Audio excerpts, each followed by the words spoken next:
Bonjour, aujourd'hui donc je souhaite vous faire une vidéo sur la manière dont je travaille, dont on envisage ensemble la perte de poids dans mon cabinet de diététicienne et de naturopathe. Donc en tant que diététicienne bien sûr, j'ai de nombreuses personnes qui viennent me voir pour perdre du poids. Donc il y a différents profils, hein, bien sûr. Il y a les personnes qui sont en obésité morbide, il y a les personnes qui sont en surpoids, il y a des personnes qui, notamment les femmes en ménopause, qui ont pris du poids et à cause des changements hormonaux et qui souhaitent se reprendre en main. Il y a des étudiants, il y a des femmes jeunes qui sont en phase génitale, qui ont des problèmes hormonaux, qui ont un déséquilibre œstrogénique, qui ont tendance à avoir des compulsions sucrées. Il y a aussi des personnes qui sont atteintes de troubles du comportement alimentaire, il y a des personnes qui ont des addictions au sucre. Donc il y a pas mal de profils et pas mal de, comment dire, de styles de vie qui peuvent amener à un surpoids. Alors, comment je procède? Dans un premier temps, je m'occupe de faire un bilan de santé. En tant qu'un naturopathe, il faut savoir qu'un corps qui est en bonne santé va perdre naturellement du poids. Pourquoi on prend du poids? Souvent parce qu'on est surmené, parce qu'on est fatigué, parce qu'on ne dort pas assez, parce qu'on a des déséquilibres intestinaux, parce que notre alimentation n'est pas assez digeste, parce qu'on a eu des traumatismes, parce qu'on compense un surmenage, des problèmes familiaux, des problèmes professionnels avec la nourriture, parce qu'on a eu également des enfants, qu'on a pris du poids au cours de nos grossesses et qu'on n'arrive pas à le perdre. Un corps qui est surmené, fatigué, va réquisitionner son cortisol, et le cortisol augmente la glycémie de 30%, le sucre dans le sang de 30%, ce qui fait que quand on est fatigué, le corps se met en mode survie. Il ne peut pas maigrir. Un corps a du mal à maigrir quand il manque d'énergie, quand il est fatigué, quand il est surmené, quand il est encrassé, intoxiqué et quand il est enflammé. Il faut savoir que tout surpoids et toute alimentation ultra transformée, riche en gras et en sucre, cette junk food, enflamme le corps, réquisitionne le cortisol, épuise notre système neuro-hormonal, nos surrénales, notre thyroïde. Et que fait le corps? Eh bien, il se met en mode survie. Le mode survie, c'est un mode où il se dit, écoutez, là, c'est trop dangereux pour moi, je ne peux pas maigrir, au contraire, il y a danger, je vais stocker. Il y a danger parce que j'ai pas assez d'énergie, parce que mes rythmes chronobiologiques ne sont pas respectés, je dors pas assez, parce que mon alimentation est carencée, elle n'est pas assez riche en micronutriments, donc il faut que j'en mange encore et encore. C'est de la survie aussi, pour pouvoir avoir les nutriments qu'il me faut. Voilà, donc en fait, un corps et un esprit, un cerveau qui est en mode survie, qui n'est pas dans des conditions physiologiques optimum ou adaptées à un rythme physiologique, va forcément stocker du gras et des toxines. Et c'est comme ça que petit à petit, sans s'en rendre compte, on prend du poids. Alors, quand je fais un bilan de santé, je regarde le sommeil. Très important le sommeil. Si les rythmes chronobiologiques sont détraqués, si on se couche trop tard, après minuit, eh bien le cortisol n'est pas régénéré durant la nuit. Il faut savoir que la nuit, c'est le royaume des hormones. On régénère notre insuline, notre cortisol, on fait notre hormone de croissance et on maigrit pendant la nuit. Le foie se détoxique, il y a une période de jeûne au niveau intestinal qui fait que l'intestin aussi va se nettoyer. Donc si on ne dort pas profondément et suffisamment, eh bien on va être fatigué le lendemain matin, il va y avoir une augmentation du cortisol et de la glycémie pour supporter cette fatigue, donc une augmentation du sucre dans le sang, une petite résistance à l'insuline tout le temps, c'est-à-dire qu'une légère inflammation de bas grade va être entraînée par des nuits de mauvais sommeil ou des insomnies, ou de pas suffisamment de sommeil. Et donc le corps, il va se sentir bien sûr en mode survie, et il va aller chercher du sucre et du gras, donc des repas caloriques, des aliments caloriques, pour compenser sa fatigue et son manque de sommeil. Donc le sommeil, je dirais que c'est l'ingrédient numéro 1 pour perdre du poids. Donc j'ai des personnes jeunes qui ont le rythme chronobiologique complètement détraqué. C'est-à-dire que le matin, elles n'arrivent pas à se lever, les surrénales ne produisent plus le cortisol nécessaire tellement elles sont épuisées, et le soir elles sont en pleine forme. C'est-à-dire que le rythme du cortisol et de la mélatonine est déréglé. Normalement, Le soir, à partir de 21h, on produit de la mélatonine, qui est produite à partir de la sérotonine, qui est l'hormone du bien-être, à partir de 17h. La sérotonine se transforme en mélatonine à 21h, dans la mesure où on a eu un rythme biologique, chronobiologique normal, c'est-à-dire se lever assez tôt avec un pic de cortisol, voir la lumière le matin. Le problème, c'est que notamment l'hiver, eh bien, on sort du lit la nuit, on va dans un bureau qui est éclairé au néon, et on rentre le soir, c'est la nuit, et donc on n'a pas vu la lumière du jour de toute la journée. Donc là, outre une carence en vitamine D très importante, qui se voit chez la plupart des personnes aujourd'hui, eh bien, il y a une désynchronisation des rythmes biologiques. Alors pour ça, on peut utiliser, si besoin, des petites lampes qui permettent de resynchroniser les rythmes et d'avoir envie d'aller dormir le soir, même si on n'a pas vu la lumière du jour. Donc c'est assez exceptionnel, ça peut se faire. Donc ce fameux sommeil et ces rythmes biologiques, ce qui veut dire qu'il faut éviter de dîner trop tard le soir pour ne pas digérer. Si on digère pendant la nuit, on va mal dormir, nos organes et notre intestin ne vont pas se nettoyer. Il faut savoir que la digestion s'arrête à 22h30. Donc si on mange trop tard, et bien après, on va tout garder sur l'estomac, ce qui fait que le lendemain matin, on va être pas bien, on va pas avoir envie de prendre le petit déjeuner parce qu'on aura mangé trop tard, on aura digéré toute la nuit, donc on n'aura pas faim. Donc en fait, le but, c'est quand même de rééquilibrer tous ces rythmes pour être en pleine forme et pour permettre au corps d'être en pleine capacité énergétique, de déstocker. Je le redis, s'il est en mode survie d'une manière ou d'une autre, eh bien il ne va pas pouvoir mincir. Donc une fois qu'on regarde le sommeil, on regarde bien sûr les carences nutritionnelles. Les carences nutritionnelles qui sont extrêmement fréquentes. Si on manque de magnésium, bien évidemment, on va avoir du mal à dormir et à se déstresser, donc on va produire du cortisol. Si on mange trop de sucre, du sucre raffiné, eh bien on va se déminéraliser.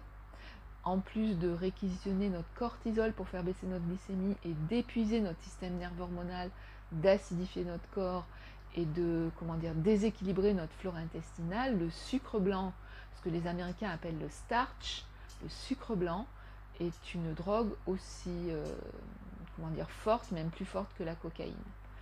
Donc cette alimentation industrielle ultra transformée va créer énormément de carences. Donc là, moi ce que je conseille évidemment, c'est d'aller vers une alimentation tout de suite brute, peu transformée, cuisinée à la maison. Il y a plein de variétés d'aliments qu'on peut avoir sans se restreindre. Je ne propose pas de régime restrictif, jamais. Je m'adapte au métabolisme, à la physiologie de la personne, à son tempérament, de là où elle en est et de ce qu'elle est capable de faire. C'est-à-dire que suivant l'histoire de la personne, suivant ses habitudes, suivant ses envies, elle va pouvoir modifier une chose. On commence par un petit objectif dans son hygiène de vie, dans son alimentation, et puis progressivement, elle va en faire de plus en plus. Et puis, il y a des personnes qui n'ont pas envie, par exemple, de changer certaines choses parce que le soir, c'est le repas en famille, parce que... voilà, donc on procède progressivement, jamais par contrainte, mais surtout par pédagogie. C'est-à-dire que j'explique aux personnes, en fait, pour qu'elles puissent comprendre comment fonctionne leur corps et quel est l'intérêt d'appliquer tel ou tel changement d'habitude alimentaire. D'habitude d'hygiène de vie, notamment pour le sommeil. Et en ce qui concerne l'alimentation, eh bien, il faut imprimer au cerveau de nouvelles habitudes par la volonté. C'est-à-dire qu'il faut qu'il y ait un déclic, une compréhension. Parce que la motivation à elle seule ne dure pas très longtemps. C'est-à-dire qu'à un moment donné, il faut que la personne ait une prise de conscience, une réelle volonté de changer de vie. Et en général, ça va de pair avec un changement de conscience. C'est-à-dire que soit elle ne se supporte plus dans la glace, soit elle a des problèmes de santé, puis elle voit bien que dans son corps, il y a des choses qui ont besoin d'être purifiées. C'est comme si la plupart du temps, elle s'était oubliée et qu'elle souhaite revenir à qui elle est vraiment, se retrouver vraiment. C'est ce que j'observe. En fait, les personnes qui arrivent dans mon cabinet, elles sont toutes au seuil de la transformation. C'est-à-dire qu'elles ont un cap à passer, un passage vibratoire, un passage de conscience, un passage qui va les aider à changer d'état d'être. Et mon travail en tant que diététicienne et naturopathe, il se situe à ce niveau-là. Aider, accompagner les personnes à changer d'état d'être, à changer vibratoirement. Et du coup, ce changement vibratoire, ce changement de conscience va s'imprimer dans toutes les cellules du corps. Et c'est un message que la personne transmet à son corps, inconsciemment, à son inconscient, où elle dit, ben là c'est bon, je suis prête, tu peux maigrir. Et là, effectivement, au-delà des changements d'alimentation qui sont nécessaires, parce que la personne, elle prend progressivement conscience, et même quelquefois immédiatement après la première consultation, que son alimentation était complètement délétère pour son corps. Il y a quelque chose qui se passe. Et là, en fait, je suis souvent étonnée de voir des personnes qui reviennent en consultation de suivi en ayant complètement transformé leurs habitudes alimentaires. Elles ont perdu beaucoup de poids, et elles se disent oh, mais je suis tellement mieux dans mon corps. Et alors ce qui est étonnant, c'est que là, vous savez, j'ai plus du tout envie de sucre. C'est comme si en fait mes papilles s'étaient transformées. C'est comme si en fait mon corps n'en voulait plus.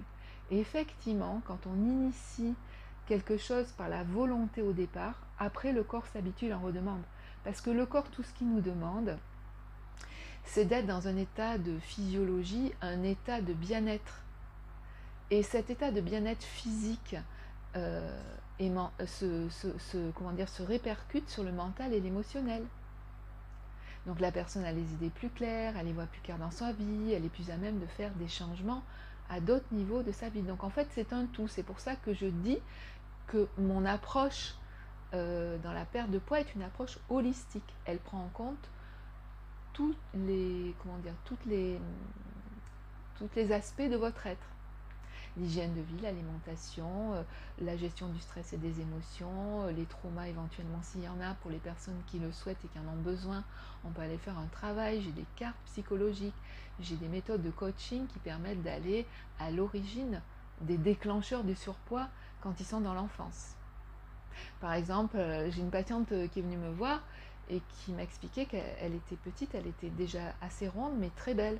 Et elle me dit mais quand je vois les photos aujourd'hui, je me trouvais vraiment très très belle, mais simplement elle avait une morphologie de ronde, elle a des os assez lourds. Et en fait, elle a été culpabilisée par sa famille, son entourage à l'école, pendant toute son enfance et son adolescence, et ça lui a créé tellement de stress en fait qu'elle a pris du poids pour compenser. Elle s'est mise à grossir, en fait elle s'est mise à ne plus s'aimer puisque les autres lui disaient qu'elle était moche, qu'elle était trop grosse, etc. Et donc du coup elle s'est mise à prendre du poids juste pour cette raison. Et aujourd'hui elle vient me voir pour retrouver la petite fille, la petite adolescence qu'elle était, c'est-à-dire qui elle était vraiment. C'est-à-dire que quand il y a ce déclic à l'intérieur, en fait, il y a un alignement qui se produit et la personne retrouve vraiment qui elle était vraiment dans le fond. Qui je suis. On se pose la question, mais qui je suis et ce poids, est-ce qu'il m'appartient vraiment? À quoi il me sert? Comment ça se fait que j'ai mis ce sac à dos sur mon dos? Quels sont les éléments déclencheurs? Et finalement, qu'est-ce qui fait? Quels sont les éléments qui font que ça l'entretient, ce surpoids? Très important également d'aller voir quels sont les éléments qui entretiennent le surpoids. Donc au niveau santé, sommeil, carence nutritionnelle, santé intestinale. Pourquoi? Parce que souvent quand on mange, on ne mastique pas assez, on mange trop d'aliments en même temps, ce qui fait qu'on a une maldigestion, on fait des mauvaises associations alimentaires, on manque d'acide chlorhydrique. Et du coup on va fermenter au niveau de l'intestin puisque c'est mal digéré, donc ça va provoquer le développement d'une flore, dysbiotique, des mauvaises bactéries qui vont fermenter, qui vont putréfier et qui vont enflammer la barrière intestinale, comme je disais au début de cette vidéo, et créer une inflammation qui par elle-même va créer petit à petit une résistance à l'insuline. Et bien sûr la résistance à l'insuline, on la voit toujours dans le surpoids. C'est-à-dire que ce qui se passe, c'est quand il y a trop de sucre dans le sang, à un moment donné, alors on peut avoir une résistance à l'insuline uniquement parce qu'on est très stressé, parce qu'on a un cortisol trop élevé, on est en mode survie, on a des conflits intérieurs, un stress qu'on a du mal à gérer parce qu'on ne dort pas assez également, comme je l'ai dit tout à l'heure. et donc ça va nous provoquer une résistance à l'insuline. Le sucre n'arrive plus à rentrer dans les cellules. Les récepteurs des cellules deviennent résistantes à l'insuline, cette hormone qui fait rentrer le sucre dans les cellules, et du coup le pancréas va produire de plus en plus d'insuline, parce que justement ça rentre pas, il ne faut pas que le sucre reste dans le sang, et à force il peut s'épuiser, et c'est le diabète. Donc en fait, il va falloir qu'on arrive à réduire cette inflammation générale, à la fois en travaillant sur le sommeil, les carences nutritionnelles, parce qu'évidemment une alimentation carencée, comme on l'a aujourd'hui dans cette société d'abondance, qui est à base de plats préparés, qui est une société des glucides, des sucres et des mauvais gras, eh bien, elle va provoquer une inflammation. C'est une alimentation inflammatoire. Donc on va aller vers une alimentation anti-inflammatoire, riche en micronutriments, avec une haute densité micronutritionnelle. On n'est pas obligé de donner systématiquement des compléments alimentaires. Par contre, c'est vrai que si vous êtes épuisé, surmené, et si la thyroïde est à plat, s'il y a une hypothyroïdie, eh bien, il va falloir faire des petites analyses de sang, complémenter en iode la plupart du temps, relancer cette thyroïde, éventuellement par des plantes adaptogènes, et aller voir effectivement régler l'hygiène de vie et le rythme de vie de façon à ce que la thyroïde, qui est le chef d'orchestre du métabolisme et qui permet justement de dégraisser, d'activer le métabolisme, puisse repartir. Souvent également, c'est aussi lié à l'impact de perturbateurs endocriniens, d'un foie encrassé. Donc j'ai mon ventilateur, il fait très chaud aujourd'hui, qui me pousse les cheveux dans la bouche. Bon, alors je les remets à chaque fois. Donc il y a ce système neuro-hormonal, cette thyroïde, cette alimentation anti-inflammatoire riche en micronutriments. Donc on va aller vers une alimentation saine, l'alimentation de nos grands-parents, sans se restreindre. Évidemment, s'il y a trop de surpoids, on va limiter un petit peu les glucides, les féculents, et on va rééquilibrer tout ça, on va augmenter les protéines et le bon gras, parce que le bon gras fait maigrir.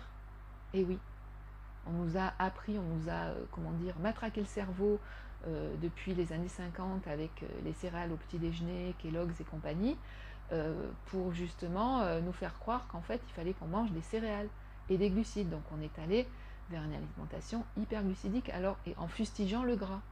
Alors le mauvais gras transformé, les graisses trans, hydrogénées, c'est mauvais. Les huiles raffinées, les huiles de tournesol du commerce, de colza raffiné, évidemment c'est mauvais.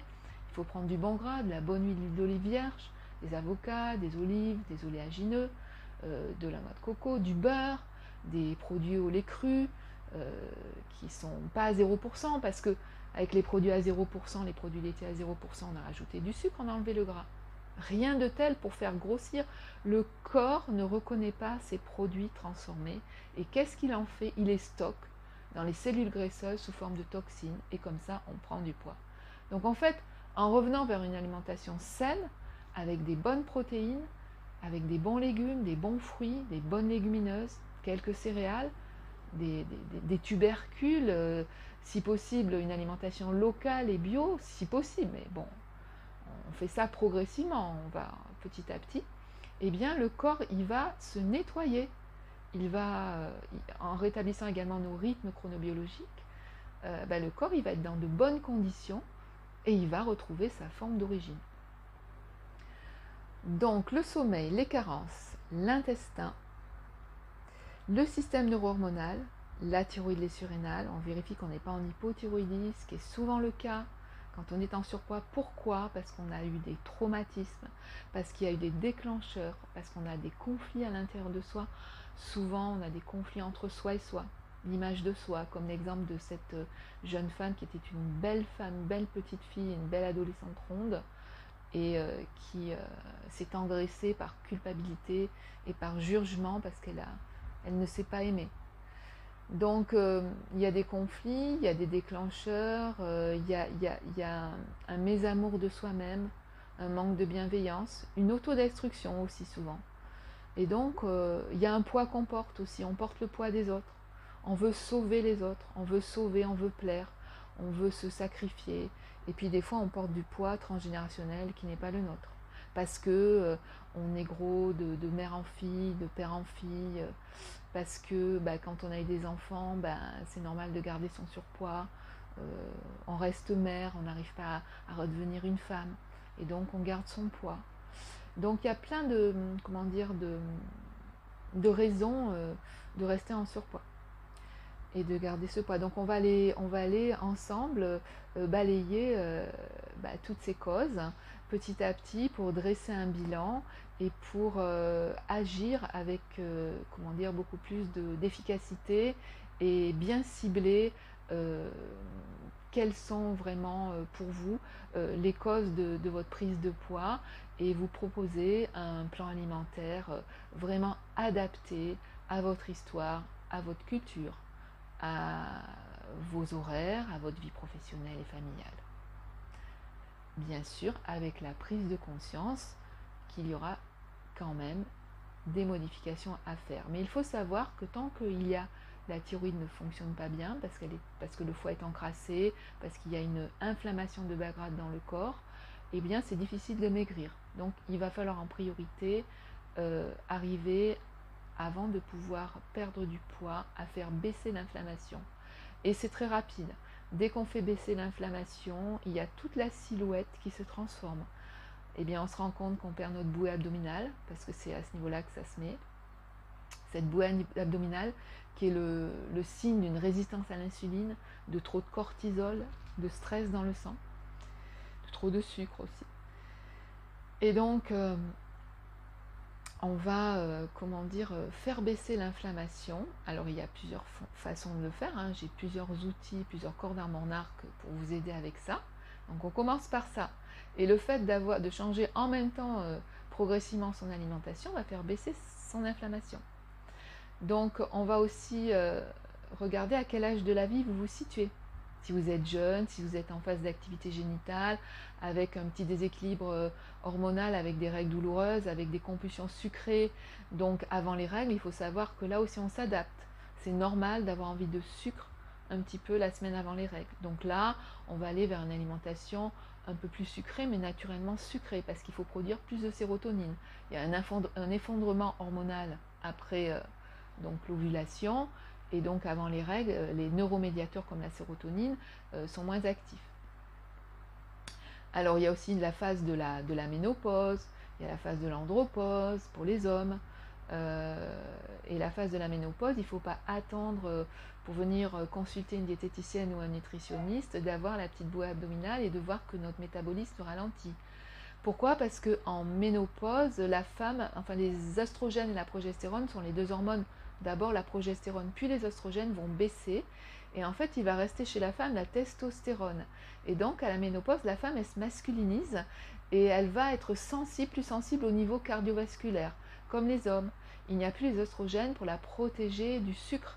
C'est-à-dire qu'elle va faire plus de résistance à l'insuline. Quand elle va manger du sucre, la glycémie va monter beaucoup plus vite. Il n'y a plus les oestrogènes pour la protéger, il n'y a plus les hormones féminines. Et donc, elle va faire comme l'homme, elle va s'engraisser au niveau de l'abdomen. Elle va prendre du ventre et de la graisse viscérale, cette graisse qui se met autour des organes et qui est dangereuse, qui est une graisse inflammatoire. Et c'est cette graisse-là qui va partir en premier lors de la perte de poids. Parce que le corps, il a ses priorités, c'est la graisse.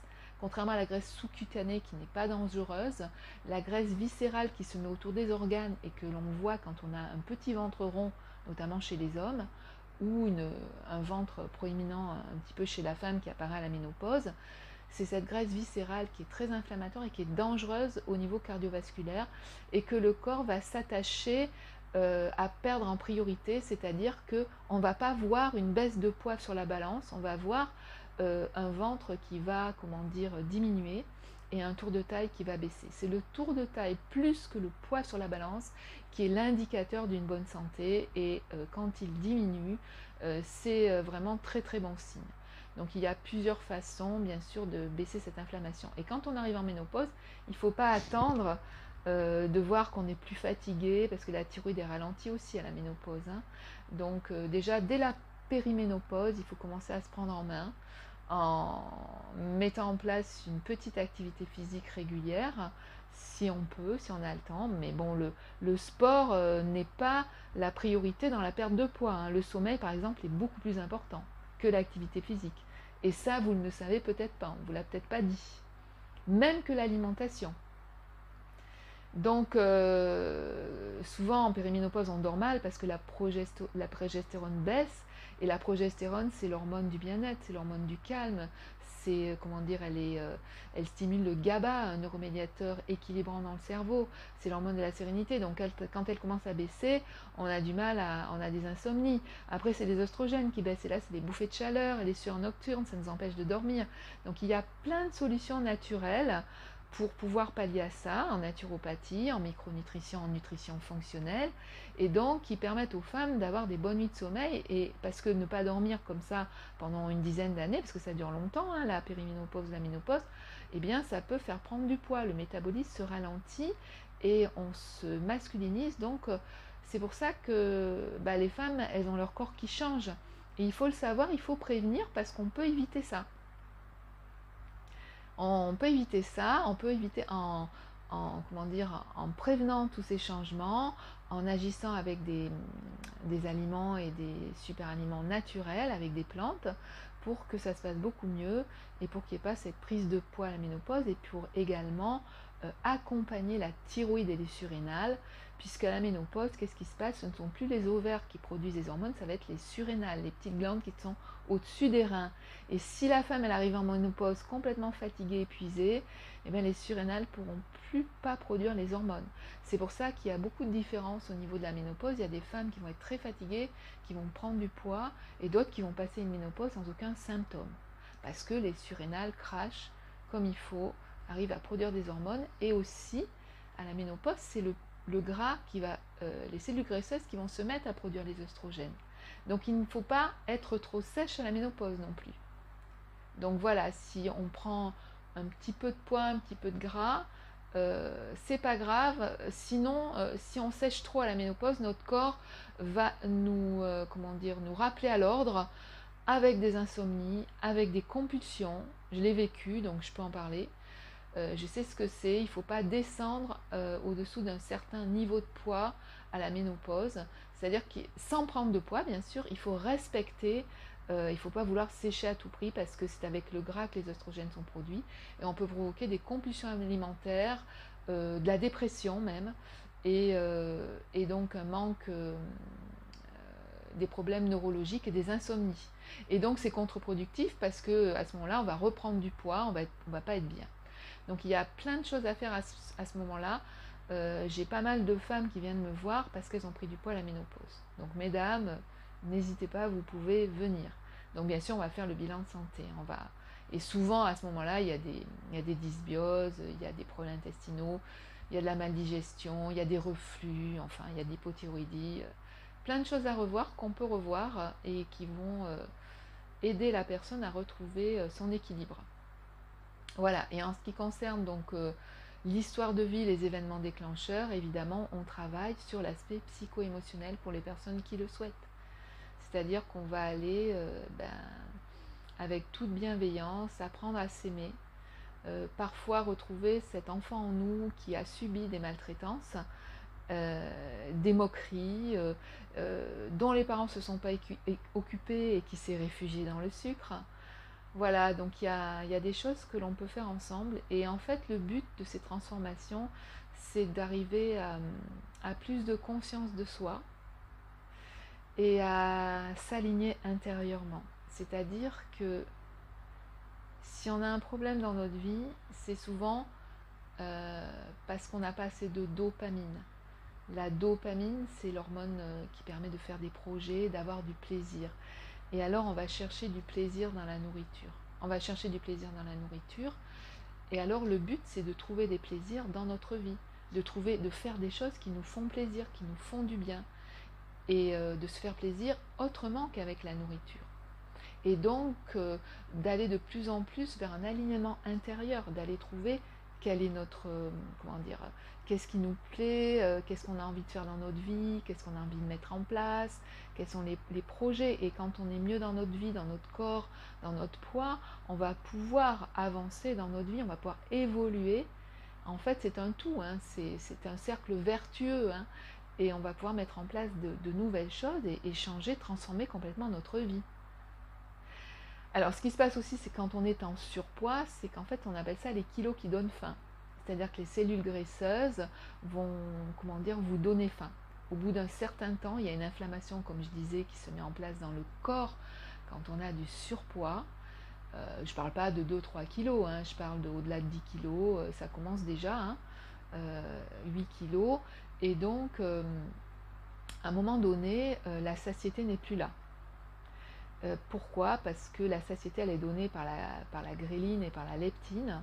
Donc la gréline dans l'estomac qui donne faim et la leptine dans les cellules graisseuses qui va permettre de dire « Ouh là là, là j'en ai trop, c'est bon, j'ai plus faim ». Donc cette hormone va communiquer au cerveau la satiété. Mais quand on est trop enflammé, quand on a du surpoids, nos cellules graisseuses sont enflammées. En fait, le surpoids, c'est une inflammation, l'obésité, c'est une maladie, hein, c'est une maladie inflammatoire chronique. Hein. Donc c'est une inflammation des cellules graisseuses et qui vont créer une résistance à l'hormone de la satiété, c'est-à-dire la leptine. Donc non seulement il y a une résistance à l'insuline, le sucre ne rentre plus dans les cellules et on a constamment faim parce qu'on a trop de sucre dans le sang, donc on a des fringales. Et en plus, nos kilos, nos cellules graisseuses nous donnent faim parce qu'il n'y a plus le signal de la leptine qui envoie la satiété au cerveau, parce que des cellules graisseuses enflammées vont créer une résistance à l'hormone de la satiété, la leptine. Voilà, donc en fait, on a tout en faim, tout en faim, tout en faim.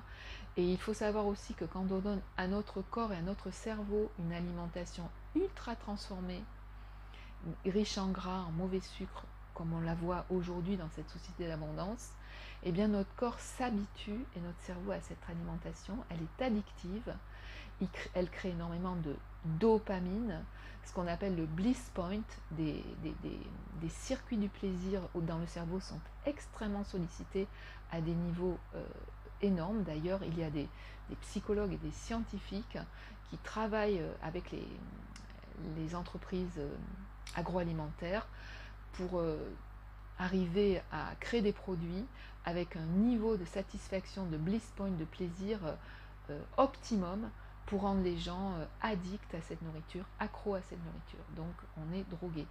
Et le corps est drogué et donc en fait il en demande de plus en plus. Donc en fait à un moment donné il faut switcher. À un moment donné il faut se sevrer, il y a un sevrage à faire, il y a un déclic.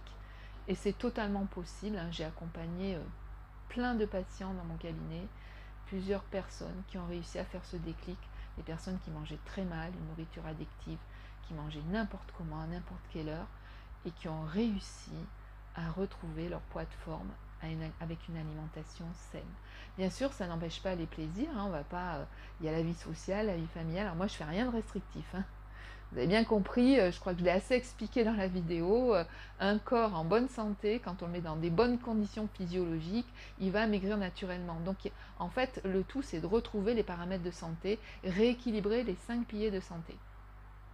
Alors déjà on en rééquilibre un comme le sommeil, c'est déjà beaucoup.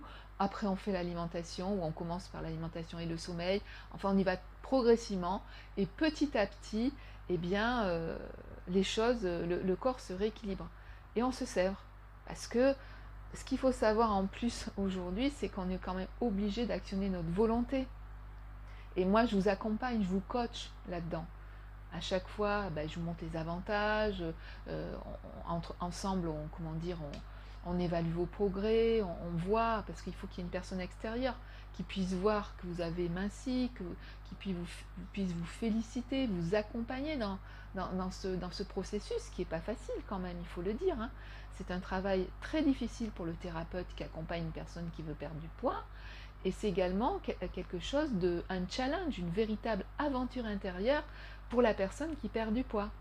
Il faut le savoir, mais le jeu en vaut la chandelle. Le jeu en vaut la chandelle et en fait, on n'est pas obligé d'être pressé. Il faut y aller tranquillement. Alors, il y a des personnes qui veulent des résultats tout de suite. Et bien à ce moment-là, évidemment, moi j'utilise des débloqueurs de poids en phytothérapie à base de plantes. Au début de la perte de poids, on fait un nettoyage complet du corps. Hein. De toute façon, sinon, il faut nettoyer le foie, les intestins, tous les émonctoires pour enclencher la perte de poids. Sinon, la personne elle va s'auto-intoxiquer. Également, il faut vérifier que les intestins se vident bien, donc régler les éventuels problèmes de constipation. De toute façon, ils vont se régler avec le rééquilibrage alimentaire. Donc je disais que dans cette société d'abondance, eh bien en fait on est cuit. Parce que le corps en fait est construit pour la famine. On est fait pour jeûner, il faut le savoir. Et oui, on est fait pour jeûner. On est fait pour les périodes de disette, les périodes où il n'y avait pas à manger. Avant, l'homme, il mangeait quand il y avait du gibier, quand il trouvait de la nourriture, il mangeait beaucoup, beaucoup. Donc il stockait. Donc c'est pour ça que les cellules graisseuses sont importantes. Ce métabolisme est important pour la survie. C'est un phénomène de survie. Et après, il y avait de longues périodes de jeûne. Donc c'est pour ça que je dis que le corps est fait pour stocker.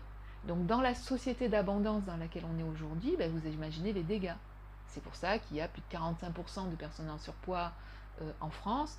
Les enfants, c'est la folie, avec le Coca-Cola, avec la junk food, les hamburgers, le sucre, le mauvais gras. Et le gras, le bon gras fait maigrir, il ne faut pas fustiger le gras. Donc voilà, je pense que j'ai fait le tour pour cette vidéo, 35 minutes pour vous expliquer comment je travaille dans mon cabinet. Donc je vous invite à venir prendre rendez-vous avec moi pour un coaching nutritionnel, hein, pour perdre soit vos petits kilos de la ménopause, votre petite boue abdominale, votre graisse viscérale, ou bien sûr pour perdre beaucoup plus de poids que vous avez depuis l'enfance, ou alors qui a été, que vous avez stocké dans votre corps suite à des événements déclencheurs de votre vie. Voilà, je vous accompagne tout au long de ce processus et je vous souhaite une belle fin de journée ou une bonne journée et je vous dis à très bientôt dans une autre vidéo. Au revoir.